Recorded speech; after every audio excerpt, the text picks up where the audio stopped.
रिया आईने के सामने बैठकर अपने बाल ठीक कर रही थी। इतने में कंचन पीछे से जाकर रिया से कहती है, बहन मुझे थोड़ी देर के लिए कंघी देगी, मुझे अपने बाल ठीक करने हैं। रिया जवाब नहीं देती। ऐसे ही 2-4 बार बोलने के बाद कंचन रिया के कंधे पर हाथ रखकर उसे बुलाती है और इस बात से रिया बहुत गुस्सा हो जाती है। वो चिल्लाकर कहती है, तेरी हिम्मत कैसे हुई मुझे छूने की? पापा पापा। पुकार सुनकर अशोक वहां आता है और सब कुछ सुनकर वो कंचन को डांटने लगता है। तुझे कितनी बार मना किया है, अपनी बहन को छूना मत अपने उन काले हाथों से। ये बोलकर अशोक कंचन को थप्पड़ मार देता है और कंचन रोने लगती है। असल में रिया और कंचन जुड़वा बहनें हैं। दोनों की उम्र 7 साल के आसपास है। उन दोनों में बस एक ही अंतर है कि कंचन बहुत काली और रिया बहुत गोरी है, इसलिए रिया को हमेशा प्यार मिलता है। अशोक सिर्फ रिया से प्यार करता है और कंचन को हमेशा डांटता मारता रहता है। आज भी कुछ ऐसा ही होता है। कंचन रोते हुए अपनी माँ रेखा के पास चली जाती है और रेखा उससे कहती है, रोते नहीं मेरी बच्ची, सब कुछ ठीक हो जाएगा। रात को रिया अशोक के पास बर्गर खाने की जिद पकड़ती है। अशोक बर्गर खरीदने के लिए बाजार चला जाता है। कंचन अपने मन में सोचती है, आज बहुत दिनों बाद बर्गर खाऊंगी, बहुत मजा आएगा। लेकिन अशोक सिर्फ एक बर्गर लाता है और वो रिया को दे देता है। कंचन जब अशोक से बर्गर मांगती है तब अशोक बड़े गुस्से से कहता है, शक्ल देखिए अपनी, महारानी को बर्गर चाहिए, घर पर रोटी बन रही है, चुपचाप वो खा लेना, वो भी सूखी। ये सुनकर रिया बर्गर खाते हुए जोर जोर से हंसती है और कंचन को दिखा दिखा कर बर्गर खाती है। कंचन आंखों में आंसू लेकर सूखी रोटी खाने लगती है। रात को चारों एक ही बिस्तर पर सोते हैं। कंचन अशोक से कहती है, पापा पापा क्या मैं आज आपके पास सो सकती हूँ? मेरे पास? तेरा दिमाग खराब हो गया है क्या? क्यों, क्या हुआ जी? बच्ची है, एक दिन सोने दीजिए ना। बच्ची है लेकिन काली है, काली। इसे तो अपनी बेटी बोलने में भी शर्म आती है मुझे। पापा सिर्फ मुझे प्यार करते हैं। कंचन तू चुपचाप मम्मी के पास जाकर सो जा, नहीं तो इस बिस्तर में भी तेरे लिए कोई जगह नहीं छोड़ूंगी। हाँ। कंचन और कुछ नहीं कहती और चुपचाप सो जाती है। रिया अच्छे इंग्लिश मीडियम स्कूल में पढ़ती है और कंचन सरकारी स्कूल में। अगले दिन दोनों बहनें स्कूल के लिए तैयार होती हैं।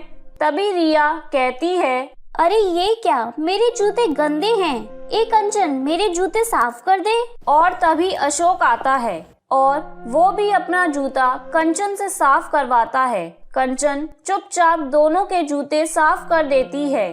उसके बाद अशोक दोनों को स्कूल ले जाता है। वो रास्ते में रिया का हाथ पकड़कर बड़े ही प्यार से चल रहा है और पीछे कंचन अकेली चल रही है।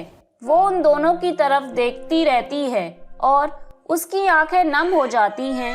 कंचन अशोक का हाथ पकड़ती है। अशोक एक झटके में अपना हाथ छुड़ा लेता है। रिया कंचन पर हंसती है। कंचन ये सब कुछ सह लेती है। स्कूल से लौटते वक्त अशोक रिया को बहुत महंगी आइसक्रीम खरीद कर देता है और कंचन को एक सस्ती वाली आइसक्रीम। कंचन घर लौटकर अपनी माँ के पास जाकर कहती है, माँ पापा मुझे प्यार नहीं करते, पापा सिर्फ रिया से प्यार करते हैं, मुझे कोई प्यार नहीं करता। रेखा कंचन को समझाती है, नहीं बेटा ऐसा नहीं है, मैं तुमसे कितना प्यार करती हूँ। इस दुनिया में सबसे ज्यादा प्यार तो मैं अपनी कंचन बेटी से ही करती हूँ। ऐसे ही कंचन के दिन बीतते रहते हैं। एक दिन अशोक की माँ मंजुला घर आती है। अशोक बहुत खुश हो जाता है। अरे माँ आओ आओ बैठो। बहुत प्यास लगी है बेटा, थोड़ा पानी मिलेगा? आप बैठिए दादी, मैं पानी लाती हूँ। कंचन पानी लेने चली जाती है और रिया मुंह उठाकर भी नहीं देखती। कंचन पानी लाकर देती है। मंजुला पानी पीकर रिया के सर पर हाथ फहराने लगती है। रिया बेटी, तू कितनी खूबसूरत है, कितनी गोरी है, देखना तुझे बहुत अमीर पति मिलेगा। कंचन कहती है, और मुझे दादी, मुझे कैसा पति मिलेगा? तुझे? तू तो इतनी काली है, तेरी शादी ही हो जाए वही बहुत बड़ी बात है। ये सुनकर कंचन को बहुत बुरा लगता है। मंजुला अपने बैग से एक बड़ा सा चॉकलेट निकालकर रिया को दे देती है।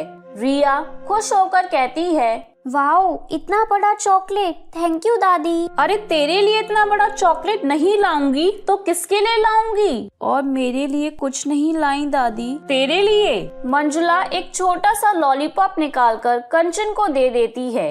इस तरह का भेदभाव देखकर कंचन को बहुत बुरा लगता है, लेकिन वो करे भी तो क्या करे। वो बस सोचती है कि एक दिन भगवान जी सब कुछ ठीक कर देंगे। हे भगवान, सब कुछ ठीक कर दीजिए। मैं अपने परिवार से बहुत प्यार करती हूँ और मैं बस यही चाहती हूँ कि वो लोग भी मुझसे थोड़ा सा प्यार करें। ऐसे ही दिन बीतने लगते हैं। कंचन के ऊपर हर रोज ऐसे ही अत्याचार किया जाता है। रिया खुद कंचन को मारती और उल्टा खुद कंचन पर दोष डाल देती। कंचन मार खाती, कंचन को ठीक से खाने नहीं दिया जाता, उसे अच्छे कपड़े नहीं दिए जाते। ऐसे ही कंचन सब कुछ सहती रहती। इतने में ही एक दिन एक दुर्घटना घट जाती है। अशोक और मंजुला रिया और कंचन को लेकर कहीं जा रहे होते हैं और एक एक्सीडेंट हो जाता है। कंचन और रिया को चोट नहीं लगती, लेकिन अशोक और मंजुला को गहरी चोट लगती है। दोनों के शरीर से खून निकल रहा था। ये देखकर रिया उन दोनों के पास भी नहीं जाती।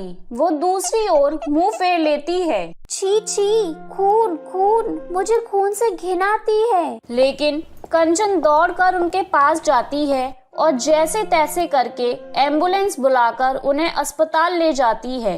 अस्पताल में 3 दिन रहने के बाद उन्हें छुट्टी दे दी जाती है, लेकिन डॉक्टर साहब कहते हैं, देखिए, दोनों को बेड रेस्ट करना होगा और इन दोनों का आपको ध्यान भी रखना होगा। घर लौटकर दोनों को एक ही कमरे में रखा जाता है। रिया और कंचन वहीं बैठे होते हैं। कंचन दोनों के सिर पर हाथ फिराती है, लेकिन रिया को अशोक का मोबाइल हाथ लग जाता है। वो फोन लेकर गेम खेलने लगती है। अशोक रिया से कहता है, रिया बेटा, सिर में दर्द हो रहा है, थोड़ा दवा देगी क्या? नहीं पापा, मैं ये सब नहीं कर सकती। मैं नौकरानी हूँ क्या? मैं अभी गेम खेल रही हूँ, मुझे अभी डिस्टर्ब मत करो। अशोक को पहली बार अजीब सा लगता है कि जिस लड़की से वो इतना प्यार करता है वो इस वक्त गेम खेल रही है। उसी वक्त कंचन कहती है, पापा आप चिंता मत कीजिए, मैं आपका सर दबा देती हूँ। कंचन अशोक का सर दबाने लगती है। अशोक कंचन की तरफ देखता रहता है। उसी वक्त रेखा गर्म पानी और रुई लाती है और कहती है, रिया बेटा, गर्म पानी और रुई लाई हूँ, इससे दोनों के घाव साफ कर दे, जरा मुझे खाना बनाना है। रिया दूसरी तरफ मुंह घुमा लेती है और कहती है, छी, मैं नहीं कर सकती, घाव कितना गंदा है। माँ मुझे दो, मैं कर देती हूँ। कंचन गर्म पानी में रुई डुबोकर दोनों के घाव साफ कर देती है और घाव पर दवा लगा देती है। अगले दिन सुबह रिया अशोक के पास आती है और पैसे मांगती है। अशोक कहता है, अभी इस हालत में पैसे कहाँ से दूं बेटी, चॉकलेट बाद में खा लेना। क्या पापा, मुझे अभी खानी है। कैसे पापा हो आप, एक चॉकलेट भी खरीद कर नहीं दे सकते? ये बात सुनकर अशोक को बहुत बुरा लगता है। रिया उससे पैसे लेकर ही मानती है। कंचन, तुझे चॉकलेट चाहिए? नहीं पापा, पहले आप पूरी तरह ठीक हो जाओ, अभी बस वही चाहिए मुझे। हर रोज भगवान से मैं यही मांगती हूँ। अशोक को अपनी गलतियों का एहसास होने लगता है। इसके बाद रिया अशोक और मंजुला के पास आना भी पसंद नहीं करती और कंचन दिन रात दोनों के पास रहकर उन दोनों की सेवा करती है और इस तरह दोनों बिल्कुल ठीक हो जाते हैं। ठीक होकर अशोक कंचन को गले लगा लेता है और रो पड़ता है। बेटी, मुझे माफ कर दे बेटी, मैंने तुझ पर बहुत अत्याचार किए, मुझसे गलती हो गई बेटी, मुझे माफ कर दे। हाँ कंचन, तेरी दादी होकर मैंने तेरे साथ बहुत गलत व्यवहार किया। अब मुझे सब समझ आ गया है कि बाहर की सुंदरता से कुछ नहीं होता, जिसका दिल अच्छा है वही है असली इंसान। ये ले बेटी, मैं तेरे लिए चॉकलेट लाया हूँ, केवल तेरे लिए। नहीं पापा, मैं अकेली नहीं खा सकती, मेरी एक बहन भी तो है। ये ले बहन, आधा आधा। कंचन रिया को आधा चॉकलेट देती है। रिया को भी रोना आ जाता है। बहन, आज मुझे भी सब कुछ समझ आ गया है, मुझे भी माफ कर दे। आज से हम दोनों एक साथ खेलेंगे, एक साथ रहेंगे। कंचन सबको माफ कर देती है। इसके बाद सब कुछ बदल जाता है। अशोक दोनों से बराबर प्यार करता है और मंजुला भी कंचन को रोज चॉकलेट लाकर देती है। कंचन और रिया दोनों एक साथ स्कूल जाते हैं, एक साथ बैठते हैं, एक साथ खाते हैं, सोते हैं। ऐसे ही सब लोग खुश हो जाते हैं। सबको समझ आ जाता है कि किसी के काले या गोरे होने से किसी इंसान का बुरा भला नहीं जाना जाता। इंसानियत ही इंसान की सबसे बड़ी पहचान होती है। तो मेरे प्यारे दोस्तों, कैसी लगी आपको मेरी ये कहानी? मुझे कमेंट करके जरूर बताएं और इसे अपने दोस्तों के साथ शेयर करें। और हाँ दोस्तों, अगर आपने अब तक मेरे चैनल को सब्सक्राइब नहीं किया है तो जल्दी से नीचे वाला काला बटन दबाकर सब्सक्राइब कर लें। तो मिलती हूँ मैं आप सभी से फिर एक नई कहानी के साथ। तब तक के लिए आप अपना ध्यान रखें। बाय बाय दोस्तों।